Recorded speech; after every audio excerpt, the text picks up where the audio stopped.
క్రీస్తు ప్రేమ రుచి చూడని ఆత్మలు మరణిస్తూ ఉంటే, క్రీస్తు ప్రేమ రుచి చూస్తున్నవారు, దేవుని బిడ్డలను పిలవబడుతున్నవారు, ఆలయానికి వెళ్తున్నానని చెప్పేవారు, రక్తంతో కడగబడ్డానన్నవారు, పరిశుద్ధాత్మతో నింపబడ్డానన్నవారు ఇంకనూ ప్రార్థన చేయకుండా విచ్చలవిడి జీవితము, పాపపు జీవితము, లోక సంబంధమైన, కామ సంబంధమైన, స్వార్థరహిత మనసుతో కలిగిన ఆ జీవితాన్ని జీవిస్తున్నవారు దేవుడు చూసి ఏమంటాడండి? I'm sorry, you might say I'm emotional, but I'm full of pain.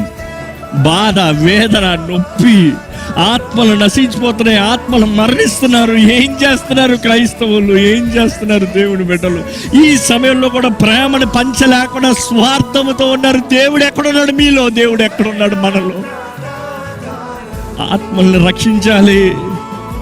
క్రీస్తుని ఎరిగిన మనము మరణానికి భయపడము, కానీ క్రీస్తు ప్రేమ రుచి చూడని వారు, ఆయన రక్తము ద్వారా కడగబడని వారు, పరలోక రాజ్యం వెళ్తానని నిశ్చయత లేని వారు మరణిస్తా ఉంటే ఏమి చేస్తున్నాము?